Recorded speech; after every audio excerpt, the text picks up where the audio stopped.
কি রান্ধেডি লাউদা ডিম দিদি তুমি এখানেই খাও ডিম ডি বাসছো হ্যাঁ ডিম ডি বাসছো আজকে ও লাউদা ডিম খাবো আজকে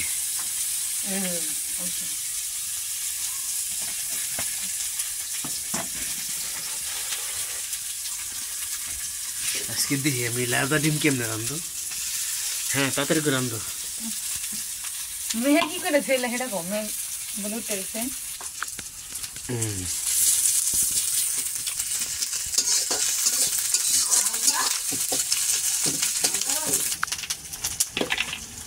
তুমি করবেন আমরা দুমাম তো অর্পণ গেছে আখেরি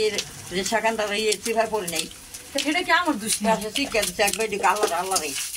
হ্যাঁ তুমি তাড়াহুড়ো করে আপনি তাড়াহুড়ো করে আসার দরকার কি ওটা কি আমার দোষ আমি ঘুমাইছি দিতেছি না আমি কইতাই তাই ভাত নামাইছি তাই তরকারি করাই দিই কাবসু ঘুম না হবে আবার কি দলবো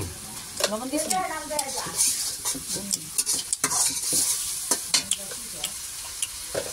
এদিকে এক দোয়া দিছে না মা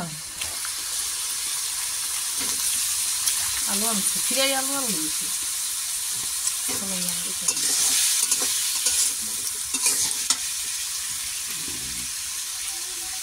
হে আলু হন্তরে খাইতেছো মাশাআল্লাহ রাম থেকে আমি একটু শুনতে দিচ্ছি মা একটু চুলাই রান্না